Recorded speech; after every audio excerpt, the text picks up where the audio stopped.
Mama. Yebo baba. Phela ngizozama. Yabo.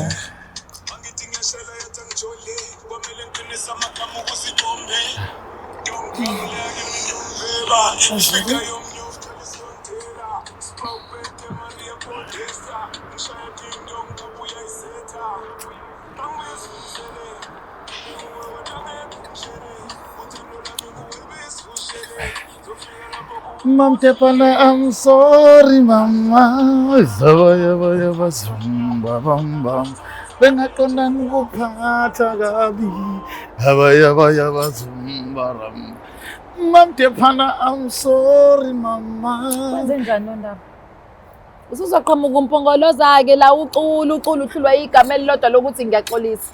Kodwa mama nawe uyabona nje ukuthi ngizama khona ukuthi kwehlula. Yini ekuhlulayo ukuthi uhlale phansi nami bese uyasho ukuthi wena uyaxolisa.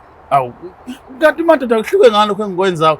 Amanye abafazi bafuna imbali. Uzole kungenzela itiye ucula umpongoloza ngibukanisa nomakhelwane bazothini nomakhelwane ekuseni angakubhizi umemezana negama lami nesibongo sakithi umemeza ucula lana ngabe uvela uhlala odabeni ukuthi ngami angenzanga kahle ngicela umxolele. Akubonakala ukuthi ngizama lokho. Angifuni ukubona, ngifuna ukuza ukusho ngomlomo wakho. Kuyakhulumeka, khulumeka ngani ngoba phela uhluke ngakho. Ufana ukusho ukwenza. Hayi ngeke. Awenzi nje nawe uyakhuluma wenza izinto ezingekho right. Fanele ukwenze konke-ke. Kodwa phela mama nawe ukufunde ukuthi mangenza lezi zinto ngizama ukuthi ungibone ukuthi anginankinga nokuyizama kwakho kodwa mina ngithi yindaba ungakwazi ukuthi wena mowonile uthi ngenzanga kahle ngiyaxolisa mkami. Hlale phansi njengendoda. Yini engakhulumeki lapha? Kulungeleke. Ngiyaxolisa-ke. Khona noke? Kanti Nondaba khona noke? Hayi awakaxolisi wena qhubeka kwenze ngalendlela kha umpongolozeke bese ukhipha umamdiphane phakathi. Yebo baba. Kodwa like awazi ukuthi uzoncengwa yimi. Hayi angifuni uncinge baba, ngifuna silungise iphutha. Mekhona iphutha lilungiswe baba. Ngiyalungisa-ke ngikwenzela iti. Wawubonaphi nje indoda enze iti emzini wakhe? Unana akuwena ufuna wenzela mina iti. Kodwa wenzelwe yimi la. Okukhombisa khona ukuthi ngiyayisola mamdiphane. Okay anginankinga-ke ngiyayibona-ke lezi zinto zakho zenzayo usuyowenza ukuthi wenza ukuthi ngoba yini ebukhuni ukuthi uthi ngiyaxolisa. Ngitshela mina nje kuphela. Vazi ngiyaxolisa. Hey. Doda nongathanda ukuxolisa. Hayi angiyazi mina lento. Thina kodwa sixolisa njalo. Ngiyaxolisa baba, ngiyaxolisa baba.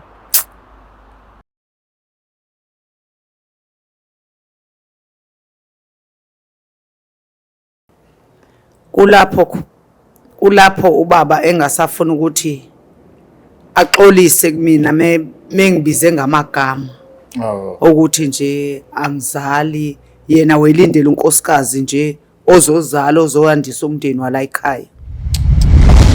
Ngathini nje baba, mina umama ngiyamenzela yonke into, ngayikho into engamenzeli yona phezulu kokuba sake saba nayo ingxabano leyo, kodwa nje ngibuyile ngiyayenza yonke into ayidingayo umama ngaso sonke isikhathi nje akufunayo ngiyakwenza.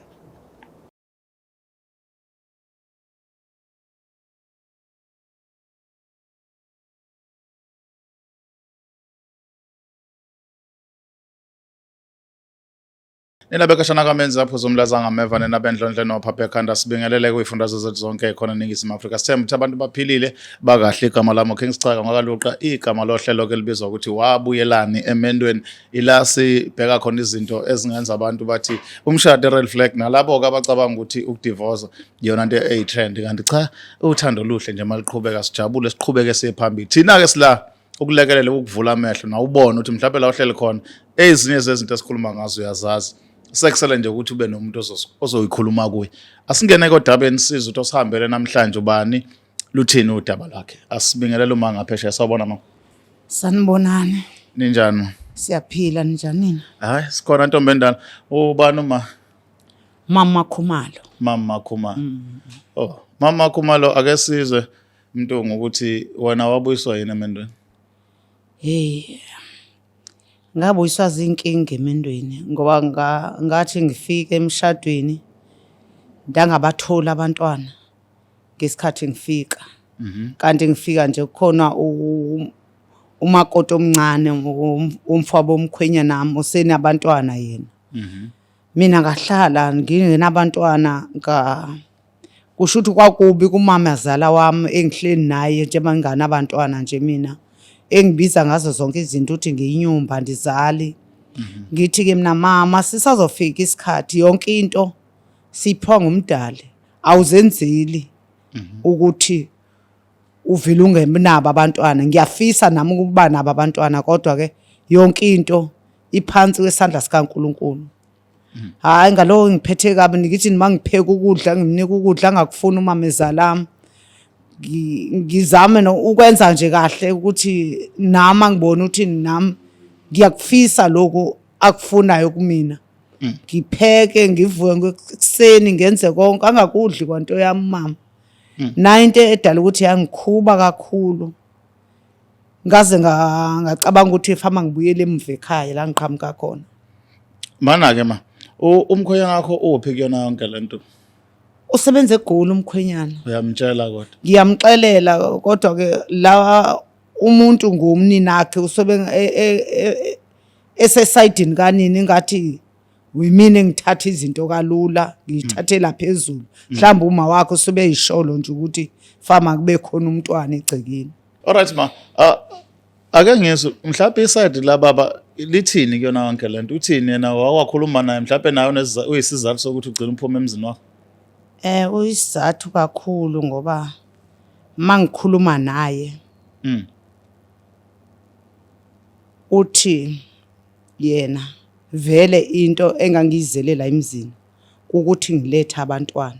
Hawu. Mani ngabalethe abantwana angiyena unkosikazi. Awushuta umsebenzi walutho nje. Angiyemsebenzi walutho mina ekhaya. Yo. Lelo gama lakuphatha ka? La ngiphatha kabi kakhulu lelo gama. Yisona sizathu esigcine ukuthi ngicabanga ukuthi ungcono ngihambe la ekhaya. Mana ke ukukhuluma naye mhlambe azama ukuxolisa mhlambe umvezele ukuthi ayiphatha kahle uke wazama wathi ngizamile kakhulu ukukhuluma naye ukuthi ngicela axolise ngale nkulumo yakhe ayikhulumile. Kodwa yena uvele manje ngiphathele izipho nje engayiqondi amane nginika izipho ngithi hayi angiyifundi lento zakho mina ngifuna ilizwi lokuthi uyaxolisa ngomlomo wakho uyixolisele ngikwazi ukuthi ndixole nami ngoba le into ongilethela zona ngezingisize ngalutho ngoba ngophile ngaphakathi enhlizweni ubhlungu. Sure. Soneminyaka emingaki nishade? Sineminyaka ewu20 sishadile nobaba. Okay, ingane engaki manje? Sezu6 manje ngane sinazo. Oh, senabo abantwana. Manje kuyona yonke lento bakuphi bona basele lapha kubaba noma uhambe nabo na? Hayi abantwana ngithe mabasheke kubo ngoba ngilotsholiwe. Seyothi ke sebebadala ke sebekwazi ukuhlukanisa babone ukuthi bashona ngapi. Kodwa ke wona mana wona ma uyathanda ukuthi umyeni wakho neyilungisa lento noma nawe usudelile enhlizweni yakho? Hayi ngiyathanda ngoba ngiyalithanda uxolo. Okay. Uxolo ngiyalithanda nje angikhipheli ilizwi lokuthi nje uyaxolisa ngesenzo asenzayo. Hayi ngiyakuzama mhlawumbe asigijime siyoza ukuthi mabekhuluma naye ngale kule side kuzothikana thina nawe sizobuya sonke sesihlangene la sizozwa ukuthi uvo lukababa lithini mawumchazela ngayo yonke lento. Babukele Black Live TV sithembe ukuthi mhlambe niyalibamba udaba uthi lihamba liphele laphi kwenzakalani. Kodwa ke ezinye zezinto sidinga ukuthi sixoxe zonke seyiphelele kahle. Khona mamDepana uzoxoxa ke nobaba siza ukuthi mhlambe bona bathi fikisana naphi. Thina nawe asihlangana sisixoxa sonke sisisombulula kahle le ndaba. Asambeni.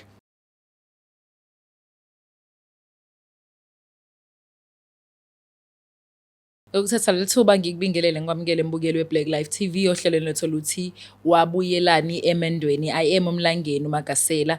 Kokhulu ukuthobeka mbukeli weBlack Live TV ngicela bandla ukuthi ngithathe ithuba ngibingelele ubaba oseduze kwami and then ngizobe sengimcela futhi kokhulu ukuthobeka ukuthi akubingelele emva kwalokho ke sobe sesihamba nayo udaba lethu luzilethela ekhaya. Sawubona njani? Ngiyaphila nkosazana njani nini? Ngiyaphila baba. Ubaba ubaba? Oh mina ngibaba uMthiyane uZondo. Okay, Baba Zondo. Baba engifisa ukwazi ukuthi yena uyazi uzokwenzani la ekhaya? Cha ayangazi. Awuzanga lutho nje Hayi lutho ngisalindele nje ukuzwa nawe. Okay, ithi imithombo ethembekile baba wena ushadelwe. Ngiyambona nondandatho lapha. unonkosikazi. Yebo kunjalo. Unkosikazi ukephi umama? Usekhaya? Usekhaya. Uhleli naye? Angihleli naye mina ngiyasebenza mina. Uyazi kodwa ukuthi akasekho emagcekeni ozondo? Hayi ngiyaqala ukuzwa lokho njengamanje angikwazi. Awazi ukuthi akekho umama? Hayi angazi. Akukho ukuxabaneni ke naba nako mhlawumbe wena okwaziyo? Hayi. Okuncane nje ngangicabanga ukuthi kudlulile sake sathi ukukhuluma ngakho nje okuncane. Okuyini? Kusho ukuthi nje bekuyisimo nje sokuthi ngathi unokungathola abantwana. Sase siba ke nalokho kokuhiqihiqi ke ngimazisa ukuthi phela kahle kahle yena ukufika kwakhe lapha ekhaya wayezela ukuthi uzokwandisa umuzwa la ekhaya kwaMthiyana athola abantwana. Kwangahlangene nothando. Lalungekho uthando involve, kwakukuthi nje uzoletha abantwana. Uthando lwalukhona ukuze phela liqhubeka uthando ngangizobona ukuthi naye andise imbewu yakithi kozondo. Kuze kuqhubeke uthando lukhule naphakathi kwethu. Siyavumelana baba ukuthi wamthatha wamletha emagcikeni ngoba umthanda. Kodwa kwakuyisifiso ukuthi njengomuntu osumthathile wamletha emagcikeni ufise ukuthi andise isibongo ukuthi akuzalele. Yebo kunjalo Nkosazana. Thank you. Kusho ukuthi uthando lukhona. Yeah. So mekukhona ongasebenzi kahle singasebenzisa lokho okukhona okuwuthando. Yebo.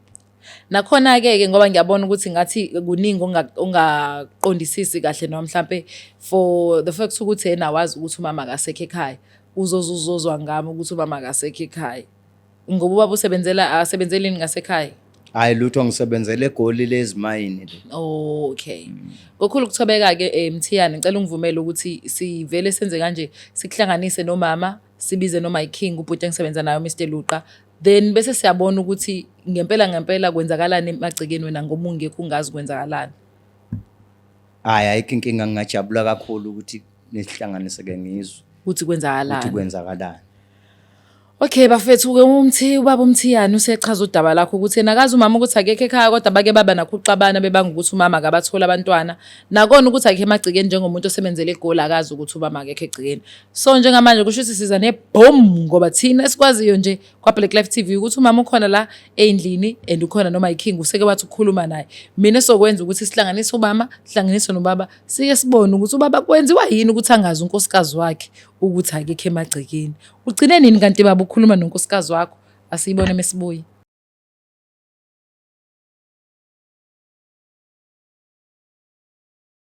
Alright, siphinde sinamukeleke ohlelweni lwenu olubizwa ukuthi wabuyelana emendweni.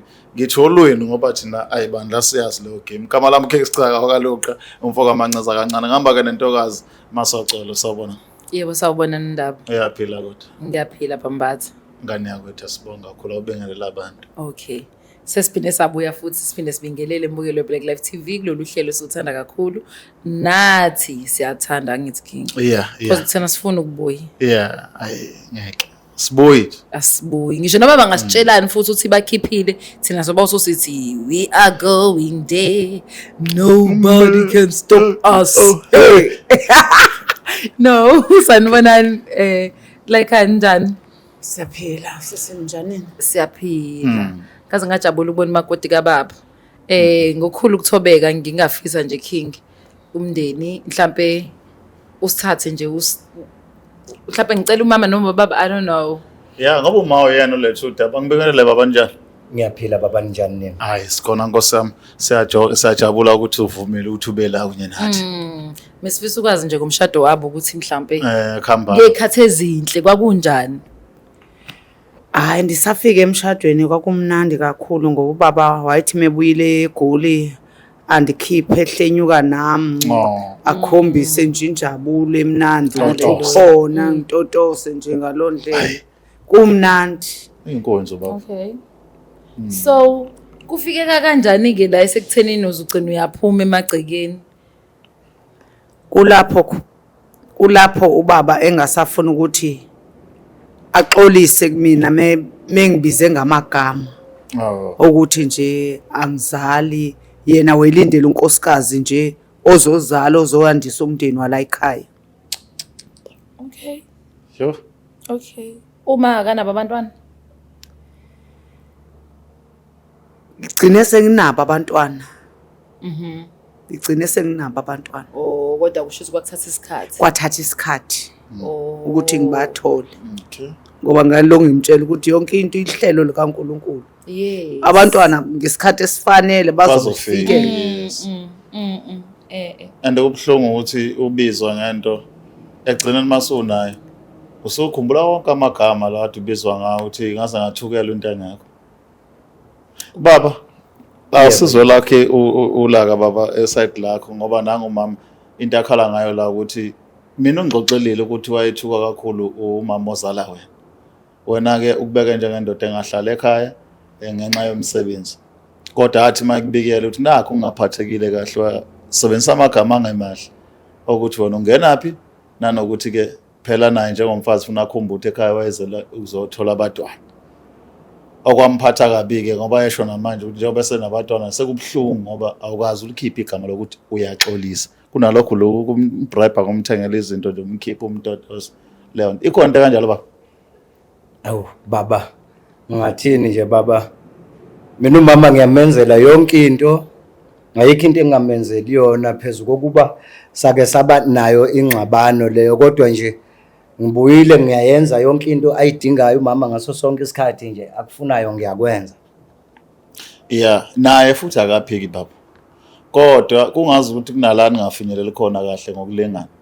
Uthi wena baba uyena umuntu okwazi ukukhipha igama ngomlomo elithi ngiyaxolisa. Kunalokho ungamane uyothenga isteak swethu unikeze umama ukuze ezoqagela ukuthi usuyaxolisa.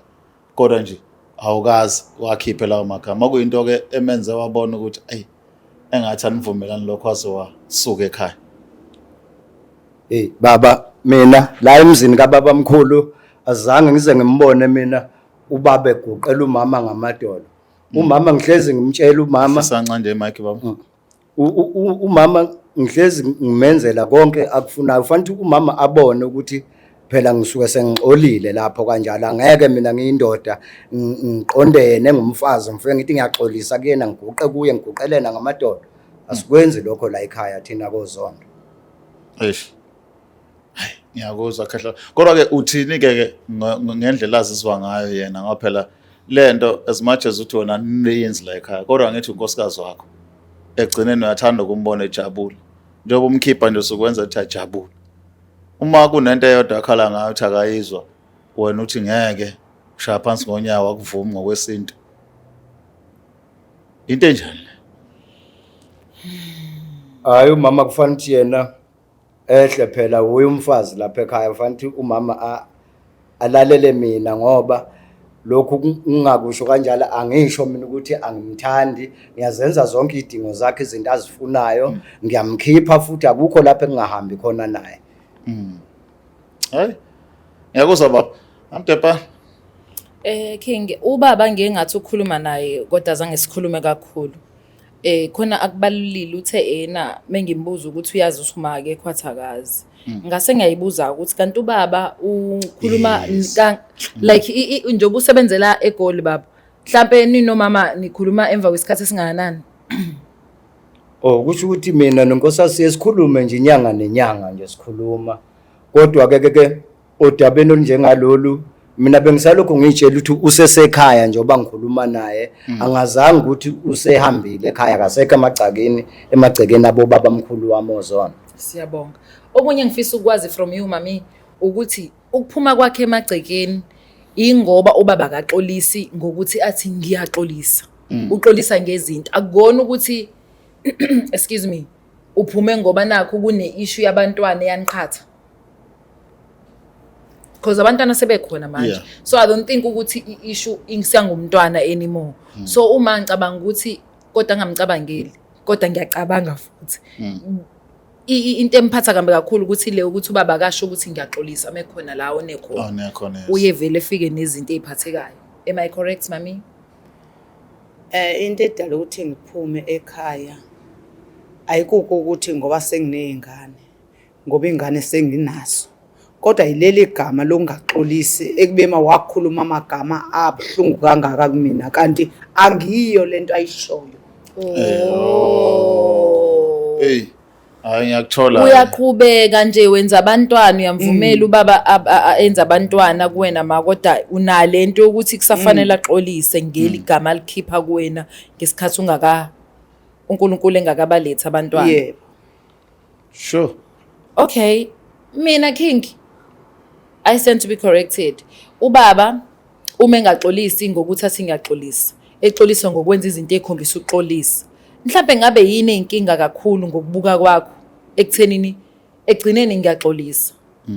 Ukuthi ngithe ngiyaxolisa or ngenza izinto ezikhombisa uxolisa, yini ebaleke kakhulu ma ukuthi ume kusho kuzo justify ukuthi ufuna azehlise angazi. I don't understand. I'm trying to get the point. Ukuze egcineni uyaxolisa. Ufuna ukumbona if it comes from a good place noma ngabe wenzani, as long as exolisa, why fanele azathi ngiyaxolisa? If usumfundile njengomuntu wakho omyeni wakho kade ngicabanga ukuthi nathandana before nishade, uyamazi ukuthi igama elithi ngiyaxolisa kalenzi, but okubalekile isenze simba senzile izenzo zakhe mekwazi ukuthi ayilungise ngokwenza not ngokusho.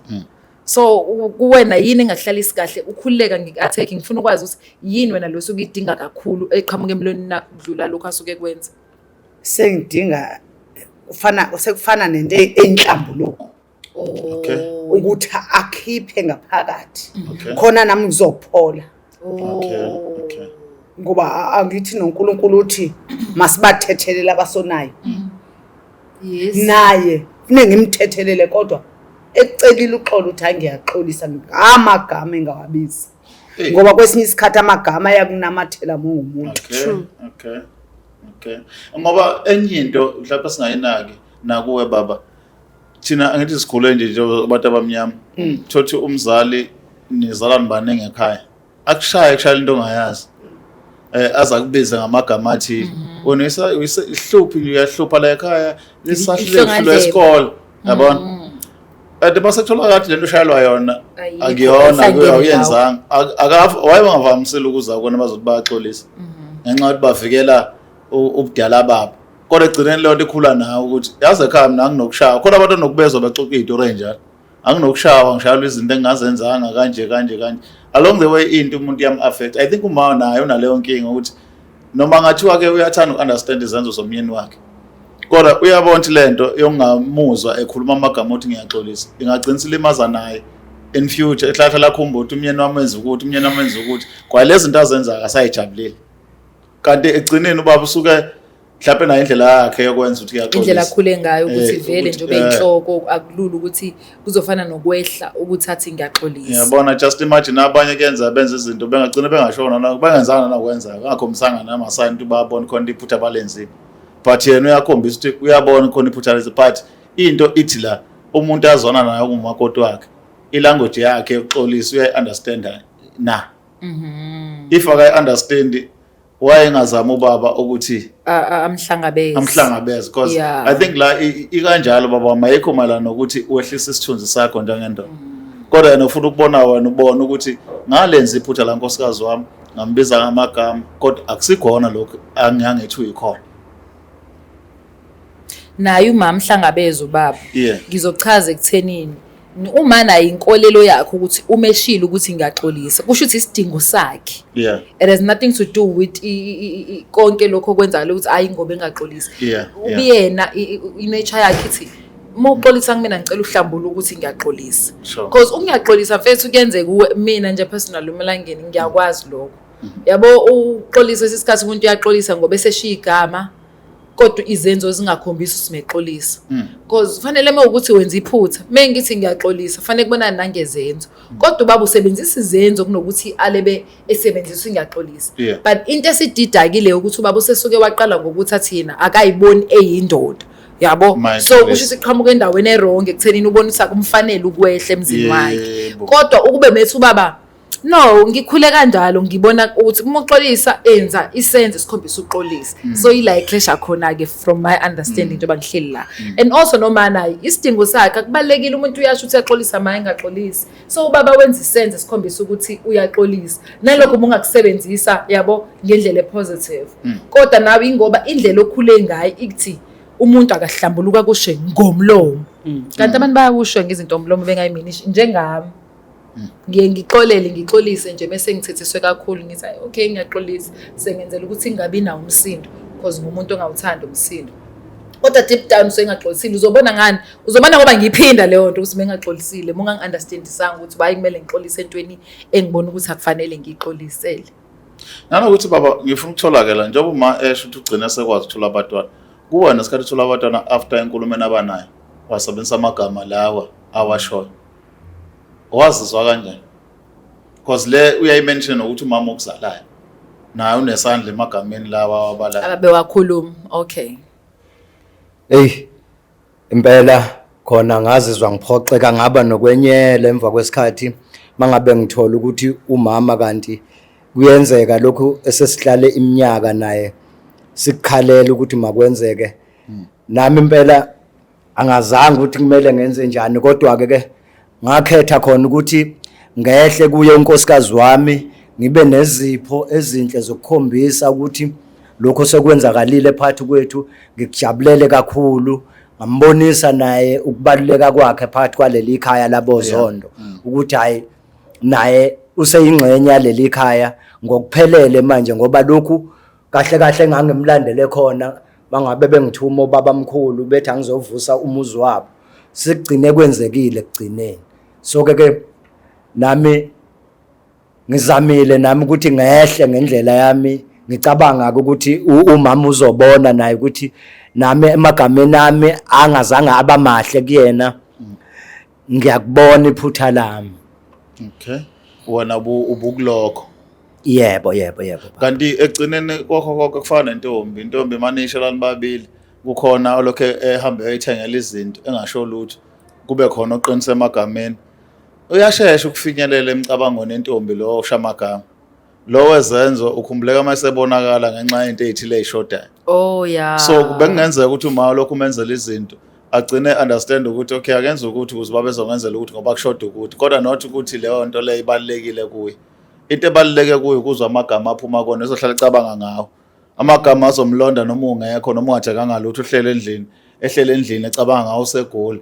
Ecabanga ukuthi ubaba ukubeka amagama ukuthi lawo magama azomenza ngacabanga ukuthi uyachitha lawo khona noma ungayibamba ifona wenza nje yonke into ngoba khona amagama omtshelewa. Amagama ahambe ibangelide kunezipho baba. Izipho zinhle ziyamthokozisa ziyaspice up uthandweni zenza kube mnandi qhubeka kodwa engathi amagama bengaphuma ngoba mangahle kuthiwa nje manje propose umuntu uvela uguqe phansi impose ring ngeke asho lutho ngaze avuma ufuna ukuzwa amagama aphuma emlonyeni ngicela ungenza indoda emadodeni onke leyo nto sengibonile sibaya sababa siyachichima ufuna ukuphungula izinkomo zakithi ziyekini ubuye uzoqhakaza semagcina aseka leyo nto izomenza ukuthi le ring ayithathe ethokozile. So amagama iwona nesiqi baba izipho zibalekile kodwa sengathi ngingalandela aqala amagama. I love that King kulelo point lakho yazi ngibonani khona into esevile yavileleka kumina yambuleleka rather ethi yena mhlawumbe bengasakwazi ukwenza lezo zinto imali singasekho kanti nomlomo futhi akawujwayezanga ukuthi akhulume ngawo awusebenzise ukuze kulunge izinto ebudlelwane kuzokwenzakalana uzoba frustrated ubaba uzohamba yemqobulo wakhe and this is why ngithi point libalekile kodwa nasizwa mndeni wakaZondo yebo ukuhlangabezana nje ingenza kwethu akukho kumbi akukho kumbi kakhulu indlela okhule ngana ngendlela okhule ngayo iyona lezi zinto zowuthuzi yasebenzelana yabo kuko-2 kuyasebenzelana ukusho ungasho ukwenza ungenzi kuyasebenzelana as long as iqhamuka from the good place ukuthi ngifuna ukuzozehlisa. So ngicabanga ukuthi nakhona kubalekile ngempela ukuthi umuntu asho ke khona uzokwazi ukuthi ngampela uyayisola ngesenzo sakhe. Sengibalena le point like ngingalinakile kodwa li powerful kakhulu ekuthelini baba mhla ungakwazi ukumthengela imbali uma ungakwazi ukwenza itiye uyoxolisa kanjani ungayijwayezanga ukuxolisa. Uyabona nje. Uyayibona kodwa baba lenisechaza. Hayi ngiyayibona. Nangu mama akakalizwa kokuqala nje igama liphuma emlonyeni wakho uthi uyaxolisa asikuphoqi kodwa makufika enhlizweni isiphalaphala sakho lesangathi usamthanda lo. Yebo ngiyamthanda. Hawu Nkosi yami imtshela umama ufuna lelo gama nje kulizwa liphuma endodeni yakhe Nkosi. Umzilikazi kaMashobane. Haleluya. Ngulaza sithandwa sami. Jesus. Ngakhetha phakathi kweziningi izintombi. Namhlanje sengibonile ukuthi ngikuhlukumeze kakhulu ngokuthi uma kukhona lapho engeke ngakugcoba khona ngingabuyi ngiguqe ngamadolo kuwena. Ngicela uxolo lokhu mina nje ngathwala amazwi obabamkhulu ukuthi babe ngitshela ukuthi indoda kwaZondo iphila kanjani kodwa manje sekuhambe hamba ngabona ukuthi ngathi injabulo asinayo kahle ngoba khona wena usalokhu ukugodlile enhlizweni yakho. Ngiyaxolisa sithandwa senhliziyo yami, ngicela ukuthi lento mayiphele. Smile Mzilikazi. Masibuyele osukwini lokuqala mhlanga ngithola useyintombi. Nawe uyathaba ke nawe Mashoba. Khuluma ntombi. Ayi, ngiyabonga kakhulu Yeah. ngalamazwi asethe akhishwa ubaba uZondo. Ngiyabonga, bengazi ukuthi angaze akwazi wakhipha amazwi Yes. ngomlomo wakhe. Ngibonga na kakhulu la ngifinyelele khona, ngizocela usizo ukuthi nje ngixhunyaniswe nobaba. Bakwazi ukuthi ke bakhulume naye ngoba babenginjalo ngaba akaxolisanga.